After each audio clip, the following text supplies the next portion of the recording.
नमस्कार, आप देख रहे हैं प्राइम टीवी और मैं हूं आपके साथ नंदिनी यादव। स्वागत है आप सबका 4 बजे की 4 बड़ी खबरों में। और हमारी आज की 4 बजे की 4 बड़ी खबर कुछ इस तरीके से है।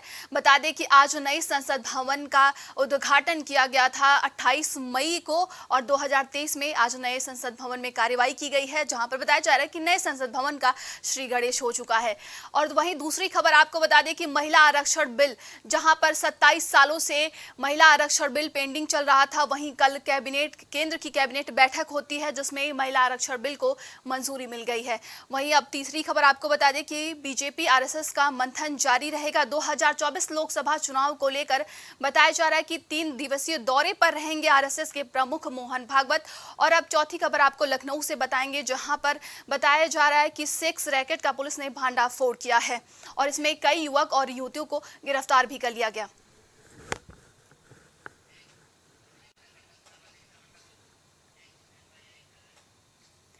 तो देश की सबसे बड़ी पंचायत संसद 19 सितंबर 2023 को आजादी के 75 सालों बाद एक नए दौर में प्रवेश कर गई। आज से देश की संसदीय कार्यवाही नए संसद भवन में होगी। कल 18 सितंबर से शुरू हुए 5 दिवसीय संसद का विशेष सत्र का आज दूसरा दिन है। नए संसद भवन का उद्घाटन 28 मई को प्रधानमंत्री नरेंद्र मोदी ने किया था। 17 सितंबर को उपराष्ट्रपति जगदीप धनखड़ ने यहां ध्वजारोहण किया था।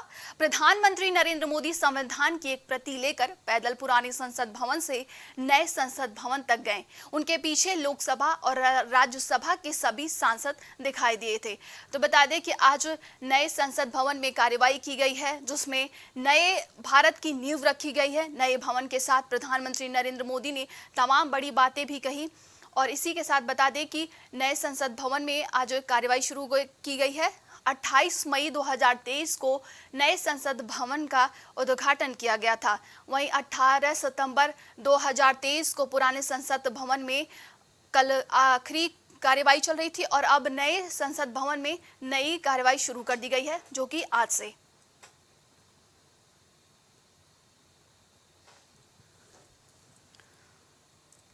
तो बता दें कि नए संसद भवन को बन जाने पर आज इस सदन में कार्यवाही शुरू हो गई है। इस सदन में कार्यवाही शुरू होने से पहले पीएम मोदी ने पुराने संसद भवन को अपना मंगलवार को अपना आखिरी भाषण दिया था। तो प्रधानमंत्री मोदी ने अपने संबोधन में कहा कि आज हम नए एक भविष्य की शुरुआत करने जा रहे हैं। वहीं अपने संबोधन में अनुरोध करते हुए कहा कि मेरी प्रार्थना और सुझाव है कि हम जब नए संसद भवन में हैं तो इसकी एक नई नींव रखी जाए और नई भावना और नए मन के साथ।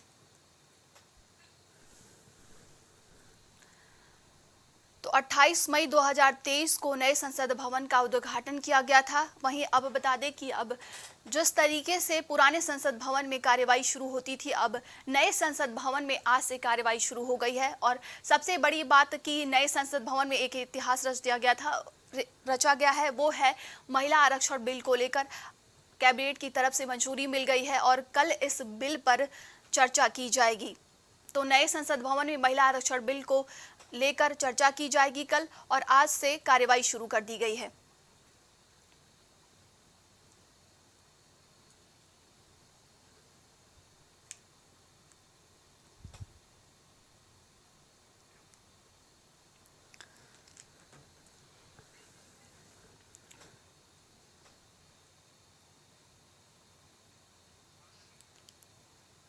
ज्यादा जानकारी के साथ ब्यूरो चीफ गौरव श्रीवास्तव जुड़ चुके हैं। गौरव, देखिए, नए भवन में नए भारत की नींव रखी गई है आज। सबसे पहले मैं आपकी प्रतिक्रिया जानना चाहूंगी कि आप इस पर क्या कुछ कहना चाहेंगे। नई नींव रखी गई है और नदी निश्चित रूप से गौरवान्वित करने वाला स्थान है, क्योंकि यहाँ पर अगर हम बात करें तो बेहतर की तरह भारत हमारा देश जा रहा है। अब हम विकासशील देश है। हमारी जो मुख्य जो इच्छा है उस देश का वो विकसित होने का है और जिसके लिए लगातार कवायद चल रही है। और जिस तरह से यहाँ पर हमने जो संसद भवन की ओर छोड़ा है और नए संसद भवन में पेश किया है, वो कहीं ना कहीं एक तस्वीर बदलती नजर आ रही है। नए भारत की नई तस्वीर के पुराने संसद भवन की बात करें तो वो अंग्रेजों का शासन काल था, भारत उस समय गुलाम था। और निश्चित रूप से 18 जनवरी 1927 को संसद भवन का निर्माण हुआ था। तब से लगातार उसी संसद भवन में हमारे यहाँ कार्रवाई चल रही थी। तमाम तरह के अच्छे बुरे दिन हमने देखे हैं और वो समय भी देखा है जब हमने देखा है कि जो आपका हमारे 3 दिन प्रधानमंत्री भी उस कार्यकाल के दौरान मृत्यु के घाट में समा गए, चाहे लाल बहादुर शास्त्री की बात करें, चाहे राजीव गांधी की बात करें, तो चाहे इंदिरा गांधी की बात करें, तो कहीं ना कहीं कुछ खट्टी मीठी यादें भी जुड़ी हुई है, तमाम तरह के बड़े बड़े अध्यादेश भी जुड़े हैं, इसके अलावा कारगिल विजय भी जुड़ी हुई है, तमाम तरह के ऑपरेशन जुड़े हुए हैं, 370 भी जुड़ा हुआ है, तमाम तरह के अच्छी मीठी जो यादें हैं वो पुराने संसद भवन में रही है। अब यहाँ पर नए संसद भवन में प्रवेश किया है और नए भारत की नई तस्वीरें, जिसकी कुछ तस्वीर को देखते हुए गौरवान्वित करने वाला क्षण है। और विकास से केवल सांसद ही नहीं बल्कि हमारे देश के तमाम जो लोग हैं, जो हमारे देश की जनता है, जो हमारे देश के निवासी है, उनके लिए भी गौरव का क्षण है कि भारत में जो निर्माण हुआ है, भारत के लोगों द्वारा निर्माण किया गया है और भारतीय संविधान में जो निर्माण हुआ है, अब वो संसद में हम लोग प्रवेश कर चुके हैं और वहां पर ऐतिहासिक रूप से एक बिल भी पास होने वाला है, जिसको हम आश्रय बिल कहा जा रहा है। बिल पेश हो गया है, बस बिल पर चर्चा होने भी बाकी है। जी गौरव, देखिए आज पीएम नरेंद्र मोदी ने तमाम बड़ी बातें कही। उन्होंने ये भी कहा कि जिस तरीके से हम पुराने संसद भवन में देश में 5वीं अर्थव्यवस्था तक पहुंच चुके थे, हम दावे के साथ कहते हैं कि नए संसद भवन में हम दुनिया में टॉप 3 के अगर अर्थव्यवस्था की बात करें तो हम टॉप 3 पर पहुंचने वाले हैं। तो देखिए, हर आदमी का अपना सपना होता है। यहाँ पर प्रधानमंत्री सपना भी यही है कि हम विश्व की 3 अर्थव्यवस्था पहुंच कर रहे हैं। कहीं ना कहीं यहाँ पर बेहतर तरीके से शुरुआत हो चुकी है, क्योंकि अभी हम विकासशील देश से विकसित की तरफ बढ़ रहे हैं। और प्रधानमंत्री कल भी हमने देखा है 50 मिनट का उनका भाषण रहा, उस भाषण के दौरान वो भावुक रहे। कहीं से भी उनकी जो भाषण में राजनीति नहीं थी, उन्होंने नेहरू से लेके तमाम लोगों को याद किया। इसके अलावा उन्होंने जो आज तस्वीर बताई है, पत्रकारों को भी याद किया है, खट्टे मीठे है, संसद के जो भी बताया है और किस तरह यहाँ पर सरकार काम कर रही है उसको नीतियां बताई है। इसके अलावा जो नए संसद भवन में प्रवेश हुआ है और ये भी सत्र है, ये ऐतिहासिक सत्र होने वाला है, क्योंकि दूसरे सत्र यहाँ पर लाया गया है। 18 तारीख शुरू हुआ है, 22 तारीख तक सत्र रहने वाला है और तमाम तरह के बड़े बड़े अध्यादेश बिल इसमें लाए जाएंगे और पास होने की पूरी उम्मीद होगी। और आज ही बड़ा महत्वपूर्ण दिन है, क्योंकि यहाँ पर महिला आरक्षण पेश किया गया है और अब आने वाले समय में लगभग 33% आरक्षण महिलाओं को यहाँ पर मिल सकेगा। कहीं ना कहीं ये बहुत अच्छा यहाँ पर शुरुआत होगी, क्योंकि अगर हम बात करें तो 544 यहाँ पर लोकसभा सीटें, 540 लोकसभा सीट, अगर हम 33% की बात करेंगे तो लगभग 181 जो सीटें है वो महिलाओं के लिए आरक्षित लगी। और जब महिलाओं की आरक्षित लगी तो महिलाएं यहाँ पर अपनी बात दे सकेंगे और निश्चित रूप से महिलाओं के लिए, आधी आबादी के लिए एक बहुत बेहतर कदम साबित होने वाला है भविष्य में।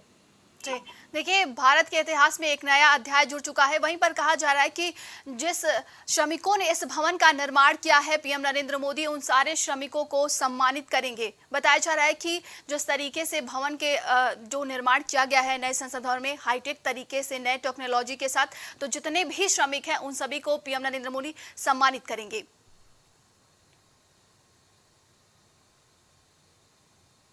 सम्मान सबका जरूरी है और यहाँ पर श्रमिकों का सम्मान करके एक नई तरह की पथकथा लिखी जाती है। हमने पहले भी देखा है, प्रधानमंत्री नरेंद्र मोदी कई अवसरों पर इस तरह श्रमिकों का और जो लोग हैं उनका सम्मान कर चुके हैं। और विचारधारा की अगर बात करें तो प्रधानमंत्री हमेशा से निचले तबके जो लोग होते हैं, जो आपके अन्य वर्गों के लोग हैं, उनको हमेशा साथ लेने की बात करते हैं। वो कहते हैं कि हाँ हमारे साथ है, हमारी नीति है सबका साथ, सबका विकास, सबका विश्वास की हम बात करते हैं। तो यहाँ पर सभी वर्गों को साथ लेना, अभी हमने हाल में देखा है विश्वकर्मा सम्मान के नाम नानी व्यवस्था के नाम से उन्होंने तमाम तरह के ऋण भी बांटे हैं, सम्मानित भी किया। इसके पहले भी हमने देखा है कि जो समाज बाल्मीकि समाज के लोगों को उन्होंने पैर भी धोए थे। तो समय समय पर इस तरह की चीजें होती रहती हैं जो बताती हैं कि हमारे समाज, हमारे देश में सब लोग बराबर हैं। और प्रधानमंत्री तमाम अवसरों के माध्यम से सभी वर्गों को एक साथ कहने की बात भी करते हैं। और यहाँ पर अगर श्रमिकों को सम्मान करेंगे तो निश्चित रूप से ये बड़ी बात होगी। हाल में हमने देखा है कि राजधानी लखनऊ में विश्वकर्मा सम्मान, जिस दिन विश्वकर्मा दिवस था, जन्मोत्सव था, जयंती थी, उस दिन भी हमने देखा है कि फ्लाइट की यात्रा करके लोग यहाँ बुलाए गए थे, दिल्ली से लोग आए थे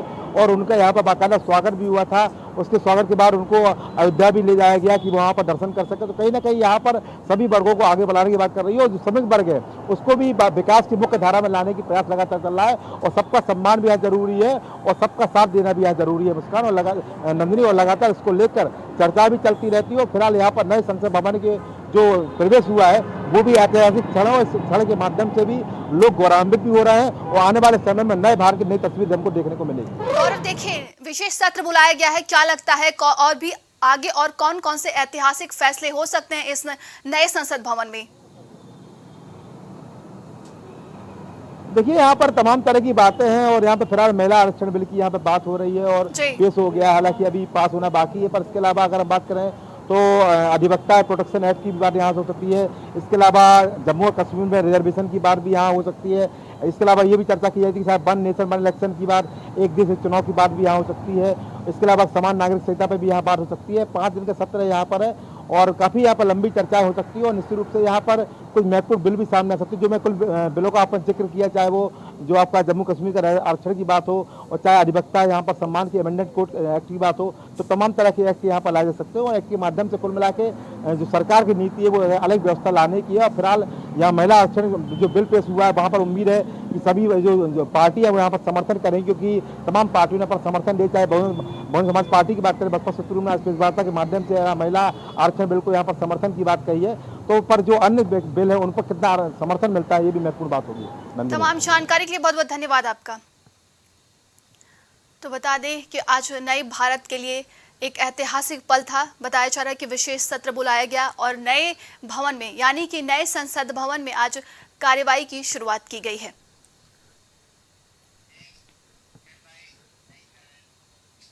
संसद का विशेष सत्र चल रहा है। आज से नई संसद का श्री गणेश हो गया है। इसी के साथ महिला आरक्षण बिल लोकसभा में पेश कर दिया गया है। कानून मंत्री अर्जुन राम मेघवाल ने इस बिल को संसद में पेश किया। बता दें कि इससे पहले पीएम मोदी ने सभी दलों से इस बिल का समर्थन करने की अपील की थी। केंद्रीय मंत्री ने जब यह बिल पेश किया तो संसद में जोरदार हंगामा हुआ। तो 27 सालों से लगातार इस बिल को लेकर हंगामा होता हुआ नजर आ रहा था, लेकिन आखिरकार जिस तरीके से आज संसद में नए भवन में महिला आरक्षण बिल को पेश कर दिया गया है, सभी अगर राजनीतिक पार्टियों को बात करें तो सभी ने इसका स्वागत किया है, सभी ने अपना समर्थन देने की बात भी कही है। अभी पार्लियामेंट लोकसभा में एक बिल प्रस्तुत किया गया है, वहाँ पर चर्चा होने के बाद यहाँ भी आएगा। नारी शक्ति के सशक्तिकरण की दिशा में जो पिछले अनेक वर्षों से महत्वपूर्ण कदम उठाए गए हैं, उसमें एक अत्यंत महत्वपूर्ण कदम आज हम सब मिलकर के उठाने जा रहे हैं। सरकार का प्रयास रहा ईज ऑफ लिविंग का, क्वालिटी ऑफ लाइफ का, और जब ease of living quality of life की बात करते हैं तो उसकी पहली हकदार हमारी बहनें होती हैं, हमारी नारी होती है, क्योंकि उसी को सब चीजें झेलनी होती है। और इसलिए हमारी प्रयास रहा है और राष्ट्र निर्माण की उनकी भूमिका बढ़े, ये भी हमारी उतनी ही जिम्मेवारी है। अनेक नए नए सेक्टर्स हैं जिसमें महिलाओं की शक्ति, महिलाओं की भागीदारी निरंतर सुनिश्चित की जा रही है। तो ज्यादा जानकारी के साथ संवाददाता शिवानी जुड़ चुके हैं। शिवानी, नए संसद भवन में नया बिल आया, जिस तरीके से लगातार 27 सालों से ये बिल पेश करने की मांग की जा रही थी, आखिरकार आज नए संसद भवन में इस बिल को पेश कर दिया गया है। क्या कुछ आप कहना चाहेंगी? जी नंदिनी, मैं आपको बता दूं, संसद में नया बिल आ चुका है, जो कि नई संसद में आज श्री गणेश हो चुका है, जिसके चलते महिला आरक्षण का बिल पास हो गया है, जहां पे महिलाओं को 33% का आरक्षण मिल चुका है। जी हाँ, पीएम मोदी ने इस बिल को लेकर कई दलों में अपील कर चुके थे, लेकिन जिसके चलते संसद में कई बार हंगामा हो चुका था। सभी दलों ने यहाँ इस बिल को लेकर समर्थन नहीं किया था। लेकिन अब जो आपको बता दूं, इतिहास की सबसे बड़ी खबर सामने आ रही है, जहां पर सभी पार्टी ने इस बिल पर समर्थन किया है। साथ ही मैं आपको बता दूं, इस बिल को लेकर काफी ज्यादा हंगामा हुआ था संसद में, लेकिन कहते हैं ना, इतिहास रच चुका है। आज कांग्रेस की तरफ से कहा गया कि नए संसद भवन में कि ये बिल 2010 में ही पास हो चुका था, लेकिन जिस तरीके से लगातार इसका विरोध किया जा रहा था, वरना ये बिल 2010 में ही पास हो गया होता। जी हाँ, मैं आपको बता दूं नंदिनी, 2010 में इस बिल को पास किया गया था, लेकिन यहाँ पर समर्थन न मिलने की वजह से ये बिल पास नहीं हुआ था, संसद में ये बिल नहीं पहुंच गया था। और साथ ही मैं आपको बता दूं, कानून मंत्री अर्जुन राम मेघवाल ने इस बिल को संसद में पेश किया गया है और साथ ही इस बिल पे समर्थन मिल गया है। और ये जो है बहुत खुशनुमा माहौल महिलाओं में भी देखने को मिल रहा है। पीएम मोदी ने इस बिल में काफी बार दलों के बीच में इस बिल को पेश करने की कोशिश की है, लेकिन सभी दलों ने इस बिल को समर्थन नहीं किया था। लेकिन साथ ही खुशखबरी सामने आई गई है, महिला आरक्षण का बिल पास हो चुका है। 33% महिलाओं को आरक्षण मिल गया है। ये इतिहास की सबसे बड़ी खबर सामने आ रही है। जी, तो क्या लगता है जिस तरीके से महिला आरक्षण बिल को मंजूरी मिल चुकी है, तो आने वाले जो भी चुनाव रहेंगे कितना फायदा पहुंचने वाला है? जी हाँ, देखिए ये बीजेपी के लिए गेम चेंजर है, 2024 के लिए गेम चेंजर है। ये बिल लाने के बाद में 2024 की तैयारी जो है वो श्री गणेश हो चुकी है। जैसे कि आज मैं आपको बता दूं, संसद में इस बिल को आने पर श्री गणेश हो चुका है नई संसद में। उसी तरीके से 2024 के लिए ये एक बहुत बड़ा गेम चेंजर है। जी हाँ, 2024 के लिए श्री गणेश की तैयारी करने के लिए इस बिल को लाया गया है। तो देखते हैं 2024 का इस बिल को लेकर जनता पर क्या असर पड़ेगा।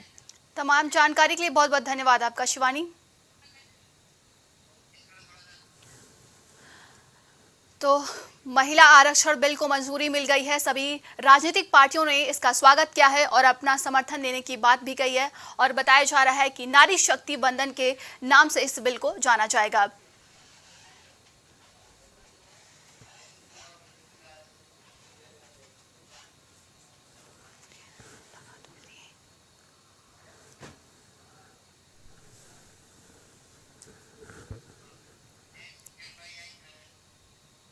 लोकसभा के चुनाव को मद्देनजर देखते हुए बीजेपी अभी से तैयारियों में जुट गई है। बीजेपी की तैयारियों के पैमानों में आरएसएस बीच बीच में भाप भी रही है। इसी को लेकर बीजेपी और आरएसएस के बीच एक बड़ी बैठक होगी, जिसमें कई संघ के कई बड़े पदाधिकारी मौजूद रहेंगे। इस बैठक में सीएम योगी समेत प्रदेश के दोनों डिप्टी सीएम और साथ ही साथ बीजेपी प्रदेश अध्यक्ष भूपेंद्र चौधरी, प्रदेश महामंत्री संगठन धर्मपाल सिंह भी मौजूद रहेंगे। तो लगातार 2024 चुनाव को लेकर सभी पार्टियां अपनी अपनी तैयारियों में लगी हुई हैं।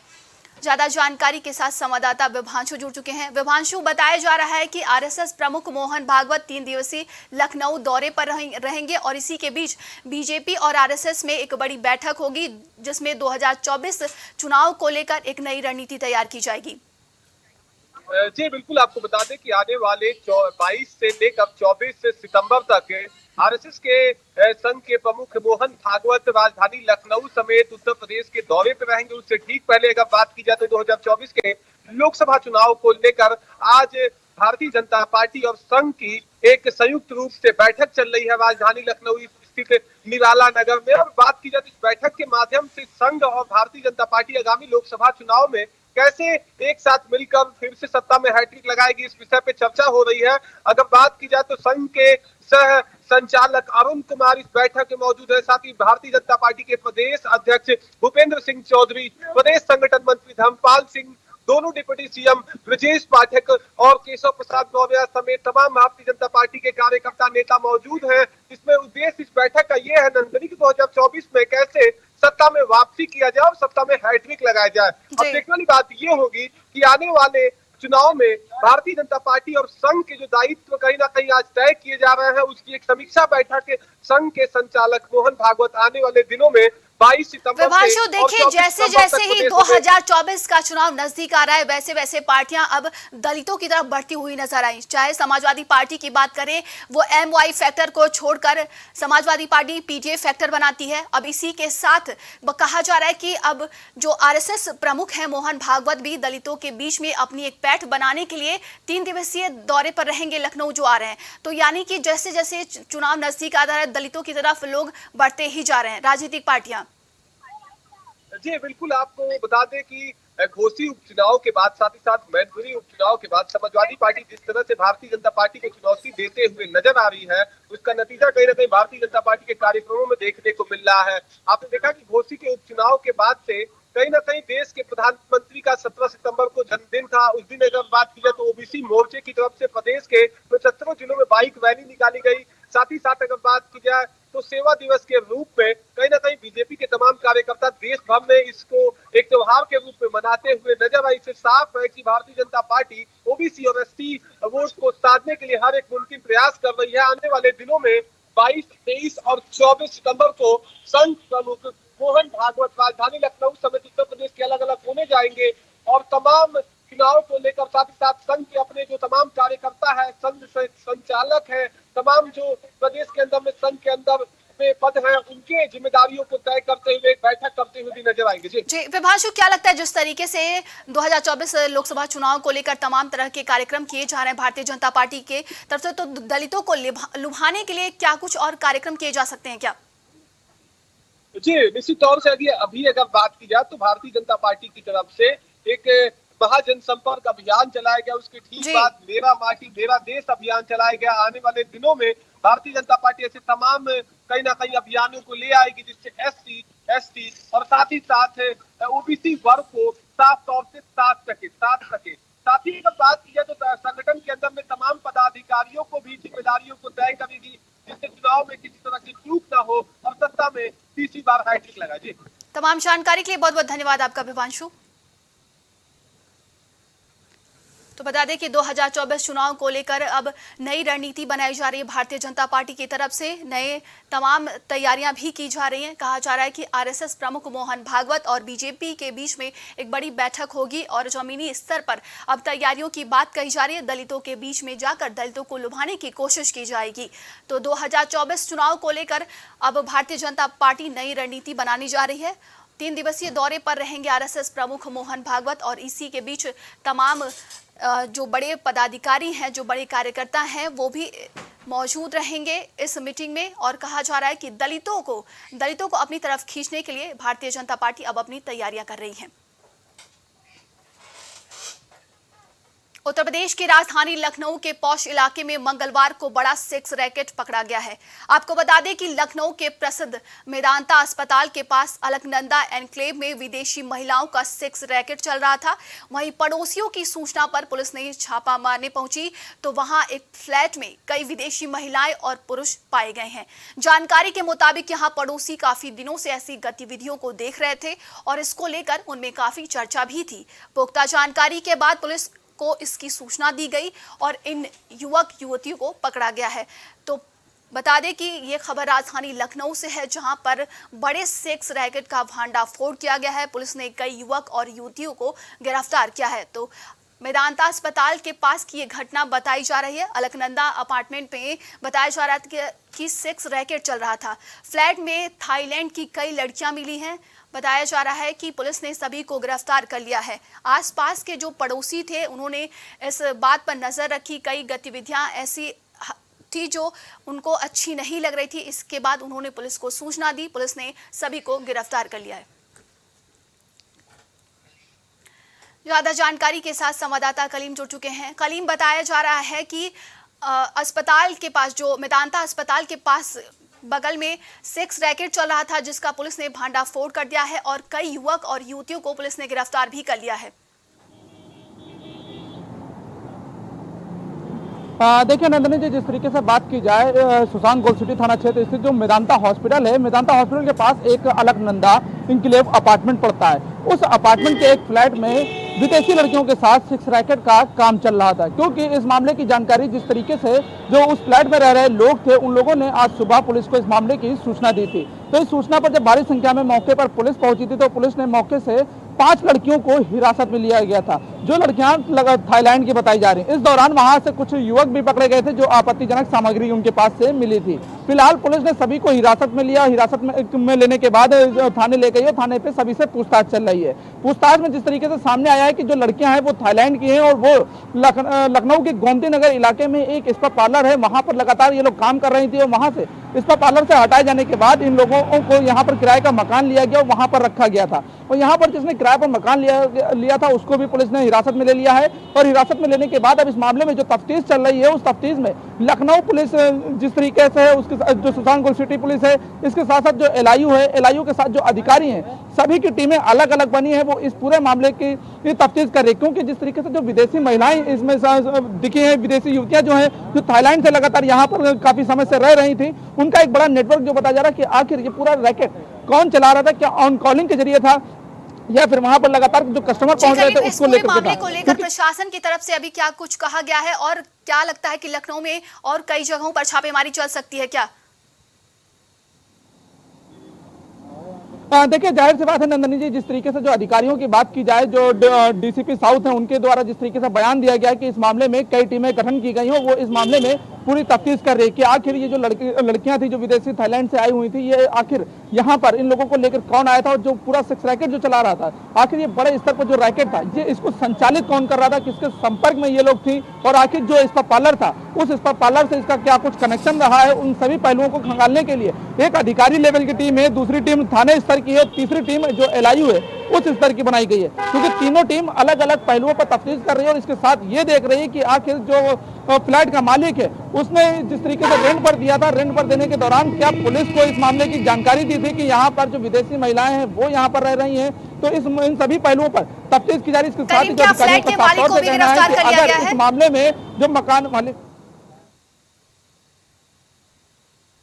फ्लैट मालिक है उसको गिरफ्तार नहीं किया गया, लेकिन इसके साथ ही ये जरूर कहा जा रहा है कि जिस तरीके से लखनऊ में जो बड़े स्तर पर स्पा पार्लर चल रहे हैं, उन सभी जगहों पर जल्द ही एक बड़ी रेड हो सकती है, छापेमारी की जा सकती है, क्योंकि इससे पहले जिस तरीके से स्पा पार्लरों में छापेमारी हुई थी उसमें आधा दर्जन से अधिक लोगों को गिरफ्तार करके जेल भी भेजा गया था। लेकिन अब फिर से इस तरीके की घटनाएं सामने आ रही हैं, जिस तरीके से जो विदेशी स्तर पर जो लड़कियों को लाया जा रहा है उनसे इस तरीके का काम कराया जा रहा है, और इसके साथ साथ जो बात की जाए राजधानी लखनऊ की, वो भी युवतियां इन सभी गोरख धंधे में संलिप्त होने की जो बात सामने आ रही है, उन सभी को मामलों को लेकर के तफ्तीश हो रही है, और तफ्तीश के साथ साथ एक जल्द ही बड़े स्तर पर ऑपरेशन चलाने की बात कही जा रही है कि आखिर इस तरीके की जो घटनाएं हैं उस पर अंकुश लग सके और स्पा पार्लर जो है उनके आड़ में जिस तरीके से ये सेक्स रैकेट चलाया जा रहा है उस पर भी पूरी तरीके से लगाम लगाई जा सके। लेकिन सवाल यही रहता है कि आखिर जिस तरीके से स्थानीय पुलिस इन सभी मामलों को लगातार लापरवाही दिखाती है, क्योंकि अगर स्थानीय पुलिस मौके पर पहुंचती है, क्योंकि ऐसे ये जो मामले होते हैं इन मामलों में एक गेस्टेड अफसर का होना अनिवार्य होता है, क्योंकि बिना गेस्टेड अफसर के